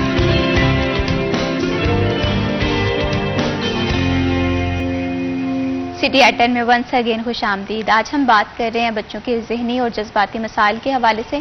मैं ये समझती हूँ कि बच्चे जो हैं वो एक छोटे से पौधे की मानद हैं, जिसे हमें प्यार भी देना है, मोहब्बत है, थोड़ा सा गुस्सा भी शो करना है, लेकिन तमाम तर चीज़ें जो हैं हमें एक स्ट्रीम लाइन में लेकर चलने की ज़रूरत है, जहाँ पर हमें बीइंग अ रिस्पॉन्सिबल पेरेंट्स बनने की ज़रूरत है। सोसाइटी में बहुत ज़्यादा एंटिटीज़ होती हैं जो कि एक बच्चे की ज़िंदगी के साथ वाबस्ता होती हैं, जिसमें टीचर्स हैं, पेरेंट्स हैं, बच्चे के दोस्त हैं। तो सब लोग जब अपनी अपनी प्लेस पे ऐसे ही रिस्पॉन्सिबिलिटी प्ले करेंगे तो हम देखेंगे कि सोसाइटी बेहतरी की जानिब जा रही है। लेकिन अनफॉर्चुनेटली अभी बच्चों के जो जहनी और जिस्मानी मसाइल के साथ साथ जज्बाती मसाइल जो हैं हम देख रहे हैं कि बहुत कॉमन होते जा रहे हैं। डॉक्टर समरीन साहिबा हमारे साथ ही मौजूद हैं, इनसे हम डिस्कस कर रहे थे कि बच्चों के जो जज्बाती मसाइल हैं उन्हें किस तरह से देखती हैं और वजूहात हमने देखी। तो अब इसके साथ साथ समरीन, अगर हम बात करें कि एक बच्चा है बहुत ज़्यादा रिजिड हो गया है, नेचर में स्ट्रिक्टनेस है, और ये बहुत छोटी उम्र में 1 साल में मैं देख रही हूँ कि पेरेंट्स कहते हैं कि बच्चा छोटा है, कोई मसला नहीं है, बड़ा होगा तो जिंदगी में वापस आ जाएगा, जिद भी बर्दाश्त कर रहे हैं, प्यार और मोहब्बत से चीज़ें भी सारी कुछ लेकर दे रहे हैं। तो ये चीज़ एक इंसान की ज़िंदगी को नेगेटिवली कितना मुतासिर करती है? ऑब्वियसली देखिए, मैं आपको बताऊं कि अगर आपका क्वेश्चन ही बहुत वैलिड और बड़ा ब्रॉडर है। आई विल ट्राई कि देखिए, हमने टाइम को भी देखना है और एक मैसेज भी अच्छा कन्वे करना है सोसाइटी को। तो देखिए, too much pampering and too much neglect is not recommended at all. ठीक है, कि अगर आप बिल्कुल अटेंड ना करें या बहुत ज़्यादा अटेंड कर लें, दोनों ही चीज़ें दुरुस्त नहीं हैं। रिलीजियसली भी, साइकोलॉजिकली भी ये चीज़ आप ये कहेंगे फैक्ट है कि things should be in the balance. ठीक है, हमें पता होना चाहिए कि बैलेंस्ड क्या होंगी। प्लस मुझे लगता है कि पेरेंट्स को जैसे डेवलपमेंटल स्टेजेस के रिगार्डिंग अवेयरनेस होनी चाहिए, इसी तरह उनको पेरेंटिंग के रिगार्डिंग भी होनी चाहिए। ठीक है, there are certain parenting styles, ठीक है, साइकोलॉजिकली, जिसके थ्रू आप ये कहें कि जिसमें हम कहते हैं अथॉरिटेरियन पेरेंटिंग है, अथॉरिटेटिव है, परमिसिव है, और फिर आजकल तो एक और ट्रेंड भी है जिसको हम देख रहे हैं, न्यू रिसर्चेस से प्रूव्ड है, helicopter type of parenting, in which the parents और mother figure is not like sparing their child कि वो इंडिपेंडेंटली मूव करें। ठीक है, तो इस तरह से बच्चे की लर्निंग भी नहीं हो पाती है और बहुत सारे साइकोलॉजिकल इश्यूज भी, और हर तरह की पेरेंटिंग के कॉन्सिक्वेंसेस आप ये कहें कि डिफरेंट हैं। प्लस मैं आपको बताऊं, अटैचमेंट भी बहुत इंपॉर्टेंट है। अटैचमेंट जो है वो अर्ली स्टेज पे है कि आप डिफरेंट थेरीज हैं हमारी। ठीक है, अगर हम जॉन बॉल्बे की वर्किंग को देखते हैं तो like early 3 to 5 years are very important. कि चाइल्ड की डेवलपमेंट में आप ये कहें कि अगर पेरेंट फिगर अवेलेबल होगी और एक अच्छा बॉन्ड बिल्ट अप होगा तो बच्चा एक सिक्योर अटैचमेंट के साथ होगा, और अगर वो सिक्योर अटैचमेंट के साथ होगा तो वो साइकोलॉजिकल इश्यूज से कोप करने की कैपेसिटी रखता होगा। देखिए, एडवर्सिटी इज समथिंग जो कि अब मैं नहीं समझती कि किसी को स्ट्रेस ना होता हो। हमें अपने बच्चों को प्रिपेयर करना है, एडवर्स लाइफ इवेंट्स के साथ कोप करने का भी बताना है और वो मदर ने बताना है। हमारे यहाँ क्या होता है कि मदर तो खुद डर रही होती हैं या खुद बहुत इमोशनली वीक होती हैं और बच्चा लर्न नहीं कर पाता है। Parents are role model, teachers are role model, तो obviously if they are not like displaying the appropriate behaviour in front of the child, ठीक है, तो फिर उस पॉइंट ऑफ व्यू से this is something which is like very alarming कि आप ये कहें कि बच्चा जो है वो कभी भी इमोशनल कंट्रोल नहीं सीख पाएगा, उसकी इमोशनल रेगुलेशन नहीं हो सकेगी। इमोशनल रेगुलेशन हम यही कहते हैं कि like the fan who has with regulator we can slow down it और हम तेज कर लेते हैं, लेकिन इमोशंस की रेगुलेशन ये है कि कौन सी सिचुएशन अप्रोप्रिएट कितना बिहेवियर डिस्प्ले करना है, ठीक है। हमारा टॉपिक भी यही है, इमोशनल एंड बिहेवियरल इश्यूज, ठीक है। तो बच्चे को ये आइडिया नहीं है और बच्चा अर्ली स्टेज पे ना कॉग्निटिवली उतना मैच्योर नहीं होता कि हम उसको समझाएं। उसका बिहेवियर शेप होता है the way we are like attending them. बिल्कुल पॉजिटिवली करेंगे किसी अप्रोप्रिएट बिहेवियर को अटेंड तो पॉजिटिव कॉन्सिक्वेंसेज होंगे, और अगर हम उसको डिस्करेज करते हैं, प्रमोट नहीं करते पॉजिटिव बिहेवियर्स को, तो क्या होगा कि उसका बिहेवियर भी अप्रोप्रिएटली शेप नहीं होगा। And shape is something which is like you can say we are very well versed, mothers are very well versed कि आप ये देखें कि आजकल जीरो साइड्स ट्रेंड भी है, बॉडी को लेके भी शेपिंग का भी कॉन्सेप्ट है, ठीक है। I always give this example to everyone, when you are shaping the behaviour then behaviour is there, you are going to shape it, ठीक है। आप कितने अच्छे से शेप करते हो it's up to parents and teachers, I tell. और उसके एनवायरनमेंट से ही इसका रिलेशनशिप है कि वो कितने अच्छे से उस चीज को आप ये कहें कि हम उसको सिखाते हैं, ठीक है। तो एक तो ये है कि अर्ली स्टेज पे हमारे यहाँ ज्वाइंट फैमिलीज भी हैं, फैमिली डायनेमिक्स भी इस तरह के हैं जिसमें मदर्स को भी चैलेंजेस होते हैं, फादर्स को भी होते हैं। Even I have seen fathers, ठीक है। हम ये नहीं कहेंगे कि सिर्फ मदर ही, और अटैचमेंट फिगर का कॉन्सेप्ट भी बड़ा हमारे यहाँ रॉन्ग लिया जाता है।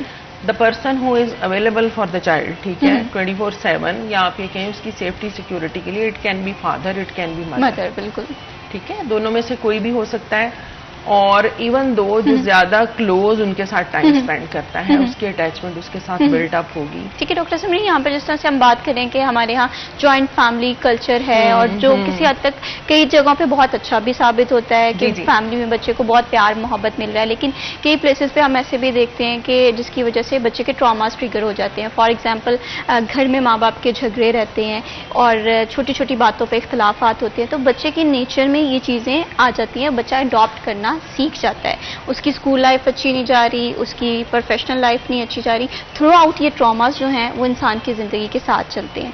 तो इस चीज को किस तरह से मैनेज किया जा सकता है? देखिए, trauma is something that is इन्फ्लिक्शन of harm, ठीक है, जो कि आप ये कहें कि लॉन्ग लास्टिंग इम्पैक्ट छोड़ता है, और ट्रॉमा की मल्टीपल रीजंस हो सकती हैं, ठीक है। We can like there is form of abuse, I tell you, ठीक है। एब्यूज, चाइल्ड एब्यूज का बहुत सारे लोगों को आइडिया होगा, ठीक है।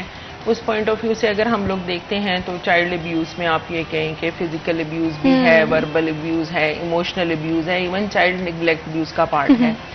So these are those things, sexual abuse भी, सारी चीजें, ठीक है। पेरेंट्स को, बच्चों को एक तो इतनी ऑटोनॉमी देनी चाहिए, they can speak up on anything, ठीक है। हम बहुत सारी चीजों की, इवन हम जेंडर ओरिएंटेशन नहीं दे पाते हैं कि if a girl is growing, ठीक है, हम उसको ये नहीं बताते हैं कि what are your body parts, they should own that, ठीक है। Why we are teaching them कि ये कोई शेमफुल है, ठीक है।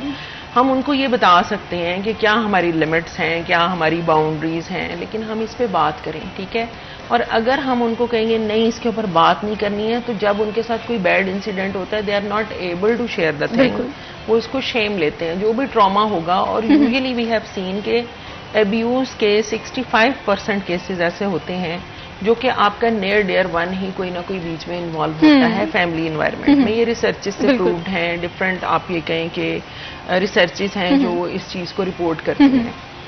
तो ट्रॉमा का इम्पैक्ट जो है बेसिकली, और आप ये कहें कि ये जो इमोशनल एंड बिहेवियरल इश्यूज की या डिसऑर्डर्स की मैनिफेस्टेशन है, ये डायरेक्टली पेरेंटल कॉन्फ्लिक्ट भी हैं और फैमिली कॉन्फ्लिक्ट भी हैं। अच्छा जी, मैं थोड़ा सा आप ये कहें कि हम अपने कल्चर से हैं, I always promote both things, ठीक है, सब दोनों ही फैमिली सिस्टम के प्रोज एंड कॉन्स हैं, ठीक है। फिर मैं कहूँगी कि 5 उंगलियां बराबर भी नहीं होती हैं, कि कुछ अच्छे लोग भी हैं, बुरे लोग भी हैं। जॉइंट फैमिली में आप ये कहें बहुत सारी हमें सपोर्ट भी मिलती है, केयर भी मिलती है, लेकिन उसके फिर नेगेटिव कुछ चीज़ें भी हो जाती हैं, ठीक है। एक कॉन्सेप्ट जनरेशन गैप का भी है, बिल्कुल सही है। अब ऑब्वियसली जितना रैपिड चेंज आया है, कोविड से पहले लाइफ और थी, आफ्टर कोविड आप देखें कि चीज़ें कितनी कंप्रेस हो गई हैं, कितनी इंफॉर्मेशन की बम्बार्डमेंट है, कितना एक्सपोजर है, उस लिहाज से बच्चे भी बड़े well versed and like due to stimulation you can say our nation is not lacking in knowledge, I tell you. बिल्कुल, इतने शार्प हैं, इतने कॉम्पिटेंट हैं, और उसकी वजह यही है कि देखें ब्रेन तो एक मसल है, उसको जितना यूटिलाइज करेंगे, हम जैसे एक्सरसाइज करके मसल्स को बिल्ड करते हैं, अगर हम अपने ब्रेन को यूज करते हैं तो आर बिल्डिंग दैट नाउ। तो बच्चे के लिए भी मैं आपको बताऊं, जितनी स्टिमुलेशन उसको देंगे, लेकिन हमें ये पता होना चाहिए कि हमने सिर्फ बच्चे को बर्डनाइज्ड ही नहीं करके रखना है। और ये जो ट्रॉमाज होते हैं, या आप ये कहें कि इस तरह की चीज़ें हैं, वो बच्चों में एग्रेशन भी लेके आती हैं, उनके इमोशंस को भी डिसरेगुलेट करती हैं, उनमें इम्पल्सिविटी, हाइपर एक्टिविटी, और जो पेरेंटल कॉन्फ्लिक्ट है, हमारे पास जब बच्चे आते हैं किसी बिहेवियरल इश्यूज के साथ, इमोशनल इश्यूज के साथ, तो मैंने अपनी टॉक का स्टार्ट ही यहाँ से लिया था, we will see the school environment and we will also check the family environment. Parental conflicts जो हैं sometimes they are the reason, ठीक है। फादर अब्यूसिव है, मदर जो है वो उस तरह से निग्लेक्ट कर रही हैं चीज़ों को, घर में बहुत आप ये कहें कि एक टॉक्सिक सा एनवायरनमेंट है, तो बच्चा जो है वो कई दफ़ा उसका बिहेवियरल इशू मैनिफेस्टेशन होता है उसके डिप्रेशन का, उसके फियर्स का। तो ये डिपेंड करता है कि हर बच्चे की नेचर। और फिर एक चीज़ को हमें मतलब मैं ये भी कन्वे करना चाहूँगी कि जो बच्चे हैं, बच्चों के साइकोलॉजिकल इश्यूज को earlier the intervention better the outcome, this is our slogan. जितनी जल्द हम स्टार्ट करते हैं उतने बेहतर नतीजे हैं। दूसरी बात यह है कि बच्चे ने ग्रो करना है, हर डेवलपमेंटल स्टेज पे उसके क्राइसिस हैं, उसने उसको फेस करना है, उसमें से निकलना है, लेकिन उसके साथ साथ जो हमने इस तरह के एनवायरनमेंट प्रोवाइड किया है, उसके जो चैलेंजेस हैं, उसकी वजह से उसके अंदर जो बिहेवियरल इमोशनल इश्यूज आ रहे हैं, उसको टैकल करने के लिए हमें सर्टेन सेट ऑफ आप ये कहें कि फैक्टर्स को जहन में रखना चाहिए। जब हमारे पास भी डिपार्टमेंट में या आप ये कहेंगे प्राइवेट सेक्टर में भी जब बच्चों का प्रॉब्लम रिपोर्ट होता है, तो हम बायोसाइकोसोशल मॉडल को देखते हैं। एक चीज जहन में रखनी है कि biologically we are too much aware कि हमने मेडिकेशन लेनी है, लेकिन साइकोलॉजिकल इश्यूज जब बच्चों की बात करते हैं, तो जो बच्चा माइनर है, 10 ईयर से ब्रो है, उसमें इंटरवेंशन थेरेपी से स्टार्ट सही, बिल्कुल थेरेपी बहुत ज़्यादा ज़रूरी होती है। और इसके साथ साथ सबसे ज़्यादा इम्पॉर्टेंट ज़िंदगी का वो टाइम होता है जब आपकी ट्रांजिशन हो रही होती है, आप एक बच्चे से एक नौजवान में कन्वर्ट हो रहे होते हैं, हाँ वो लड़की हो या लड़का हो, तो वहाँ पर बिहेवियर इश्यूज़ बहुत ज़्यादा आते हैं। पेरेंट्स किस तरह से उन इश्यूज़ को समझ सकते हैं, किस तरह से रिस्पॉन्स कर सकते हैं ताकि बच्चे की जो सेहत है वो बहुत ज़्यादा मुतासर ना हो, उस पर भी बात करेंगे। लेकिन यहाँ पर वक्त हुआ एक छोटी सी ब्रेक का, कहीं मत जाइए, हमारे साथ रहिए।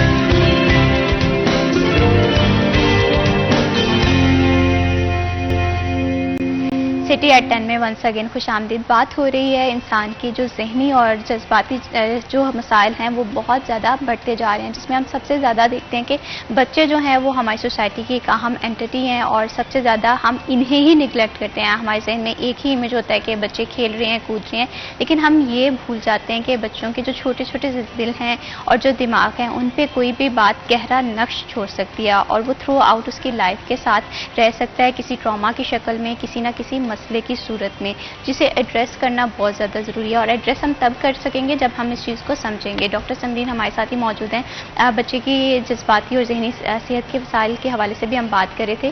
तो डॉक्टर समरीन, जिस तरह से हम ब्रेक पे जाने से पहले बात कर रहे थे या ब्रेक के दौरान बात कर रहे थे कि हम देखते हैं कि एक बच्चा है, खास को तौर पे हम देखते हैं जो सबसे छोटा बच्चा है उसे घर में बहुत ज़्यादा पैम्पर किया जाता है, प्यार मोहब्बत के साथ रखा जाता है, लेकिन जैसे जैसे इस इंसान की ज़िंदगी की स्टेज आगे बढ़ती हैं तो पेरेंट्स सोचते हैं कि अब इसे टफ टाइम देने का वक्त आ चुका है, अब इसे सोसाइटी की रियलिटी से भी देखा जाए कि क्या चल रहा है। ये चीज़ बच्चे को सोसाइटी में कहीं ना कहीं एडजस्ट नहीं होने देती। तो किस तरह से पेरेंट्स का बिहेव होना चाहिए या बच्चे का बिहेवियर जो है किस तरह से होना चाहिए? देखिए, सबसे पहली बात तो ये है कि मैं आपको बताऊं कि I have started my career like in 2009 till today, like I am serving in the field and like एक चीज़ जो मैंने सीखी है कि चले, एक तो वो टिप्स है ना जो हमें किताबें बताती हैं प्रैक्टिकली, ठीक है। अगर हम प्रैक्टिकल लाइफ में जाते हैं तो देखिए, सबसे पहले तो इंडिविजुएशन का concept as a religious person भी, एज ए सोशल पर्सन हमें पता होना चाहिए कि हम अकेले आए हैं और अकेले जाना है, ठीक है। So every person is unique from the other person, ठीक है। कोई पर्सन किसी के साथ मैच, हाँ वो सेम इन्वायरमेंट में, इसमें जेनेटिक का रोल है, इसमें इन्वायरमेंट का रोल है, इसमें आप ये कहेंगे सोसाइटी का रोल है जो हमारे बिहेवियर्स को शेप करेगा, इर्द गिर्द से हमारे ऊपर इम्पैक्ट आएगा उसका। लेकिन ये है कि बच्चों को अपने इमोशंस की आइडेंटिफिकेशन और वैलिडेशन बतानी बड़ी जरूरी है, ठीक है ना। कभी बुरा फील होना, it's okay to feel bad, ठीक है। अगर आपको अच्छा फील नहीं हो रहा है, आपका मूड लो है, तो वो भी एक नॉर्मल ही प्रोसेस है, ठीक है। दूसरी चीज ये है कि पेरेंट्स का रोल ये है कि वो एक अप्रोप्रिएट, आप ये कहें कि बिहेवियर जो है बच्चों को टीच करें बाय शोइंग कि बिल्कुल इसी तरह से कि हाँ। हम देखते हैं कि बच्चों के बिहेवियर को कंट्रोल नहीं हम है तो हम बहुत ज्यादा प्यार मोहब्बत ही शो वो करेंगे। सही नहीं है ना, एक बैलेंस अप्रोच होनी चाहिए। टू मच पैम्परिंग, और पहली बात तो है रूल्स कोई होने चाहिए, बाउंड्रीज भी होनी चाहिए। हमने वो ब्लर कर दी हुई हैं बाउंड्रीज, हमें पता, हमको खुद भी नहीं उसको डिस्प्ले ही नहीं कर पाते हैं। हम कहते हैं कि अच्छा बेटे झूठ नहीं बोलना है आपने, लेकिन साथ ही हम कहेंगे अच्छा बाहर ना वो डोर पे बेल हो रही है, आपने कहना है कि मैं चूंकि सो रहा हूँ तो आपने कहना है कि मैं घर पे नहीं हूँ। हम क्या मैसेज दे रहे हैं, ठीक है। इनडायरेक्टली बच्चा अपने एनवायरनमेंट से सीखता है। एक तो be a very good role model, ठीक है, हैव सेट बाउंड्रीज, ठीक है। एक अच्छी बाउंड्रीज सेट करना, रिलीजियसली भी, सोशली भी, मॉरली, एथिकली, ठीक है। उनको बताना, सही और गलत के बारे में बताना, हर तरह के टॉपिक पे बात करनी और एक क्वालिटी टाइम उनको देना, दैट इज वेरी इंपॉर्टेंट। मतलब क्वांटिटी ऑफ टाइम, हम सारा दिन हैं, हम किचन में हैं, मदर्स यही कहती हैं we are at their stay, हम इनकी सर्विस के लिए हैं, हम खाना भी बना रही हैं, हम घर के काम भी कर रही हैं, हम इनको देखें। बच्चे की इमोशनल और साइकोलॉजिकल नीड्स को एड्रेस करना बहुत जरूरी है। You are going to spend a quality time जिसमें उस बच्चे को सुना जाए। अब ये ना हो कि हम फिर ये कहें, पहले जरा ज्यादा था, अब तो इंडिविजुअल हो गए ना, मतलब आप ये कहें कि टीवी देखा जा रहा है, सब एक जगह पे बैठे हुए हैं, दे आर गॉसिपिंग, ठीक है। लेकिन ये है कि आप ये देखें कि एक बच्चा जिसका अपने छोटे बहन भाई से 10 साल का फर्क है, तो वो जो बड़ा है उसकी इमोशनल नीड्स और हैं, उसने और तरह की बातें शेयर करनी है, और जो छोटा है उसने और तरह की करनी है। So parents should be in the capacity to build the balance, ठीक है। उस बड़े की सुनना, और ये नहीं कहना कि चूंकि तुम बड़े हो तो तुम्हें पता है ये छोटा है, ये तुम्हें देख के सीखेगा, नो डाउट। लेकिन ये है कि उस छोटे की जरूरत और होगी, उसको कार्टून्स पे बात करनी है, उसको अपने फ्रेंड्स को और तरह से डिस्प्ले करना है। प्लस टाइम स्पैन बड़ा इंपॉर्टेंट होता है।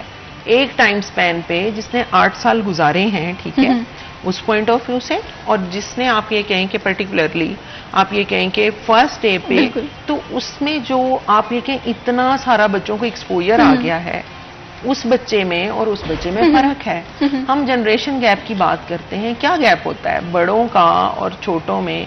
उनकी आइडियोलॉजी में डिफरेंसेस होंगे। देखिए, विजडम को कभी भी इंटेलेक्ट के साथ मिक्स नहीं करते, दैट इज समथिंग एल्स। तो एक तो ये वाली चीज है कि हम उनको एक अच्छे रोल मॉडल की तरह क्रिस्प में अच्छी सेट बाउंड्रीज रखें, इमोशंस को रेगुलेट करने के पॉजिटिव वेज उनको बताएं, ठीक है। एक बच्चा अगर, और बच्चों में तहम्मुल और बर्दाश्त को पैदा करें, सोशलाइज करने के लिए उनको प्रमोट करें, ठीक है। ये ना कहें कि आपने अपना लंच शेयर नहीं करना है, आप उसको कहें कि आपने लंच शेयर करना है, मैं आपको एक्स्ट्रा दूंगी साथ में। तो देखिए, ये वो चीजें हैं जो हमारे अंदर, आप ये कहें कि छोटी छोटी सी चीजें हैं, लेकिन और फ्रेंडशिप्स को प्रमोट करें, हमारे यहाँ ये भी होता है कि हम आइसोलेट कर लेते हैं जी, बाहर वो फलां बच्चा जो है वो गालियां देता है, ठीक है, तो हमारा बच्चा ये ना सीखे, नो डाउट वो ये ना सीखे, लेकिन क्या वो compete कर सकेगा? क्या वो अपने डिफरेंसेस को, अपने प्रॉब्लम्स को, बच्चों को प्रॉब्लम सॉल्विंग में डालना चाहिए, ठीक है, उनको ऑटोनॉमी देनी चाहिए एक सर्टेन स्टेज पे आके कि you should decide for yourself. If a child wants to wear certain type of dresses, why we are like too much imposing the things? नहीं, तुमने ये वाला रंग नहीं पहनना है, तुमने यही ड्रेस पहनना है।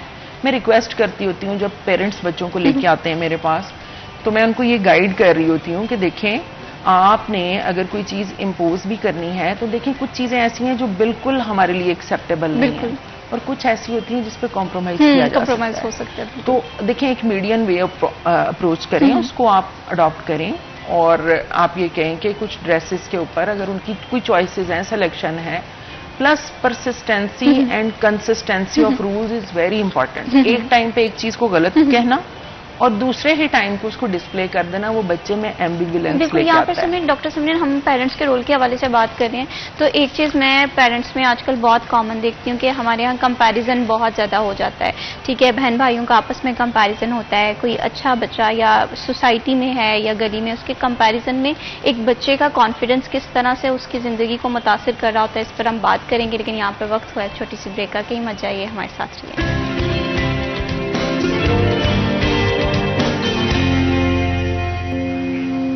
सिटी एट 10 में वंस अगेन खुश आमदीद। बात हो रही है जहनी और जज्बाती मसाइल जो है, मैं ये समझती हूँ कि इंसान के अगर सर में दर्द है तो हम एक्सप्लेन कर पाते हैं, कहीं पर भी बॉडी पेन है तो हम बहुत कॉमनली इस चीज़ को डिस्कस कर रहे होते हैं, लेकिन सबसे ज़्यादा इंपॉर्टेंट होती है हमारी जहनी सेहत। अक्सर हमारी ज़िंदगी में बेशुमार मसाइल चल रहे होते हैं, वो ख्वा बच्चा हो बड़ा हो, लेकिन हम इस पर डिस्कशन नहीं कर पाते हैं, हम साइकोलॉजिस्ट के पास नहीं जाते हैं, जिसकी वजह से जब तमाम तर मामला जो हैं हमारी ज़िंदगी के ख़राब होने शुरू हो जाते हैं। और मैं ये समझती हूँ कि जब जिसे कहते हैं कि पानी सर से गुजर गया है, तब हमें समझ में आता है कि अब बहुत देर हो गई है।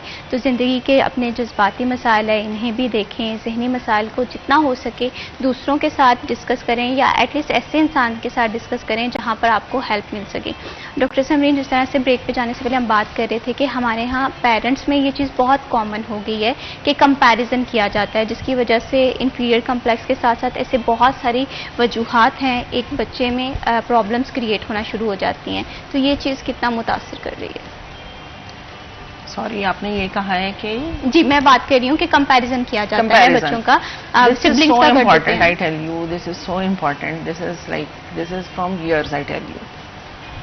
और अब तो आप ये कहें कि हम बच्चों को एक अलग ही दौड़ में डाल देते हैं, डिस्पाइट मैंने आपको स्टार्ट अपनी टॉक का इधर से लिया कि individuation is something which can not be like neglected.